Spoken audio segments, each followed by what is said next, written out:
Welcome to My Daddy's Garage. This is an introductory video just to let you know a little bit about the project that's going on, kind of where it's at right now. This is my 1966 Corvair project car that is, as you can see, it is in progress. A lot of work has gone into it, much more work yet to come. So hope you hang in there and watch the video and get kind of an understanding of where I'm at right now, where I've come from, and I'll give you a little bit of rundown where I'm at right now. This obviously is the front end of the car with the original bumper and headlights and everything. All the rest of it is carbon fiber, which has been hand laid up and molded and everything. And I'll kind of give you an idea of the process that I went through with that. As we walk around, let me open it up. It is a one-piece tilt-up front end, and if you noticed, I just opened it with one hand because it is kind of counterbalanced, which is a good thing. Obviously, the superstructure and the hinges and everything are temporary until I actually fit it to the Tesla. But anyhow, the complete front end, if you look really close, it's hard to tell because it's all black, but there is some remaining superstructure of the original Corvair. There's some down there in the front as well. All the places where the bumper bolted are still there. Obviously, when it's joined to the Tesla, I'm going to actually reinforce those and bond and actually connect them to the Tesla frame, so it will have a functional bumper on there. Even the headlight chugs are carbon fiber. It's been a process doing it, but it's been fun at the same time. The windshield frame and the front valance thereof is also going to be used. It's going to remain steel. It's going to be welded onto the Tesla A-frame. Hopefully everything's going to fit. I'll find out when I get the donor car, but for right now, that's how that is. The doors are, as you can see, carbon fiber like everything else. Both the outside and the inside are hand-laid carbon fiber. The door itself is really as far as I can go right now without having the Tesla donor doors that have the windshield and the latches and everything else that goes in those doors, because I need to fit those before I put it all together. The other thing about the doors is I'd really like to use the Tesla hinges on the original A-post. I think that it would make a much cleaner look, and the thing that really concerned me before I made the carbon fiber doors was the weight of the doors. The original stock Corvair doors weighed a ton. Now they don't. They lost about 3/4 of their weight, as far as steel versus carbon fiber. So I'm very happy with that.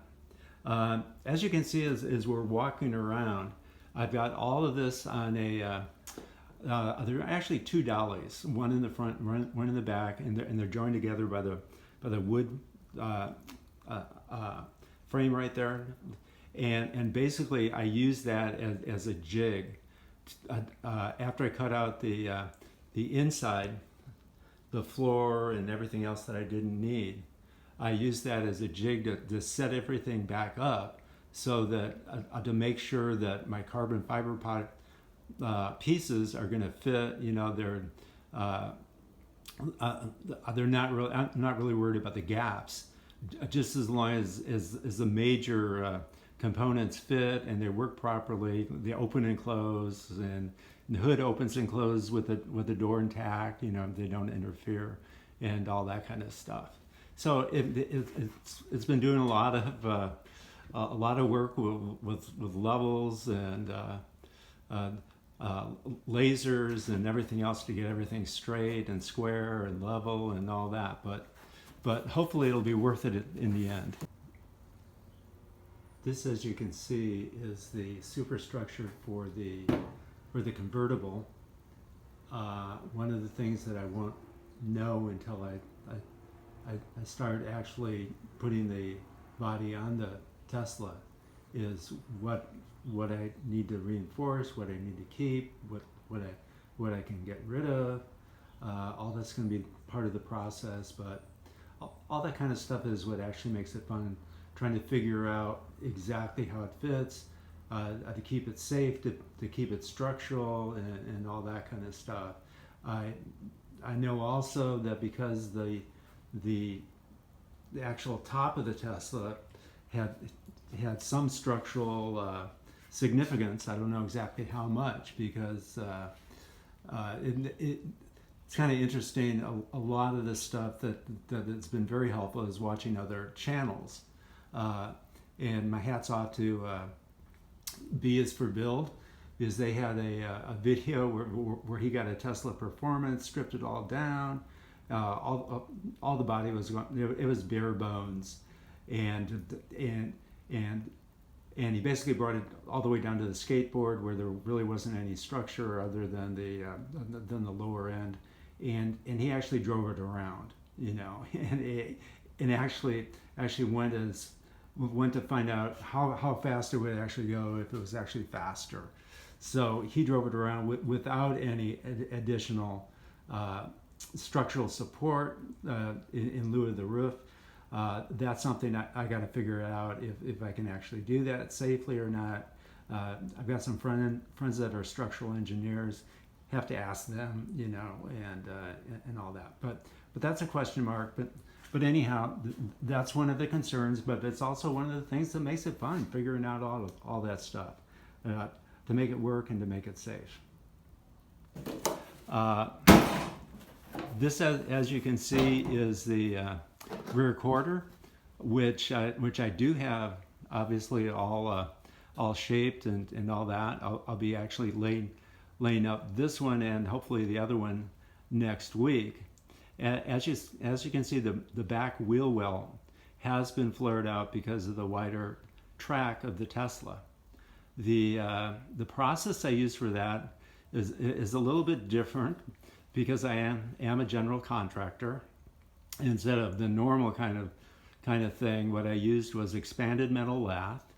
I copied the wheel openings with a 1/8 inch by 1/2 inch flat steel bar shaped to the original opening, and I kind of welded that on with the proper spacing and everything.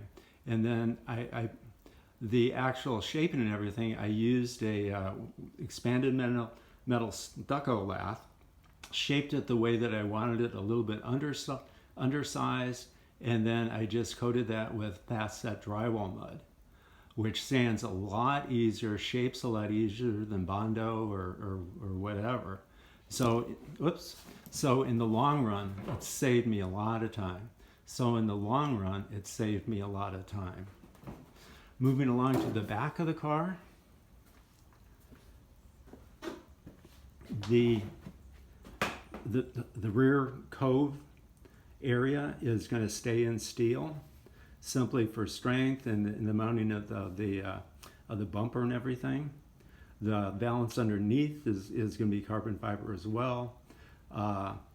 This was an original turbo car, as you can see, with the exhaust cut out.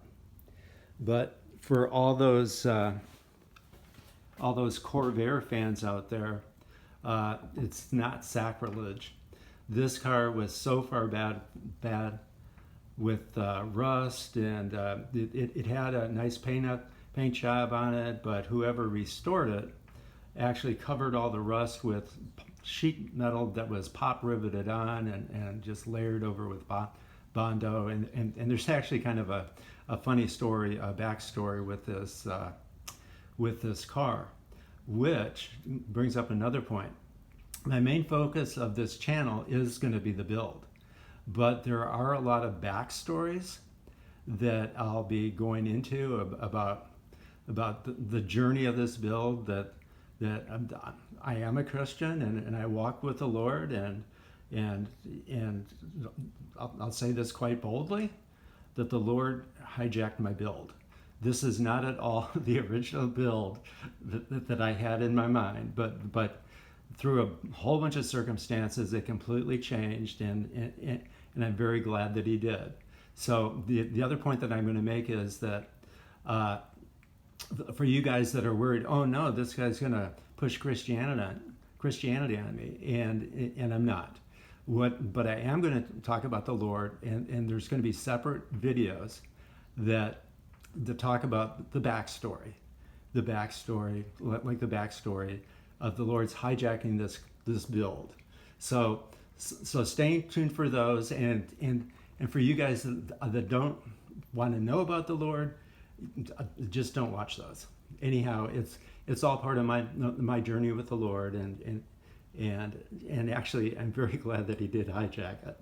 So anyhow, I hope you follow my progress on this and see where it goes. The really fun part's going to be when I actually get the Tesla and start cutting that apart and getting it ready to put the body on, and then to see how it's all going to fit, and then who knows how long it's going to take, but hey, it's fun.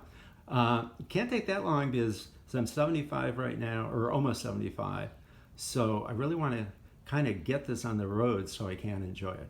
Anyhow, hope you subscribe and stay tuned for more episodes. Oh, one thing I forgot, I do have one part of the build completed, and that's it was formerly a Corvair turbocharged emblem, which has been converted to Tesla powered. Anyhow, stay tuned. Bye.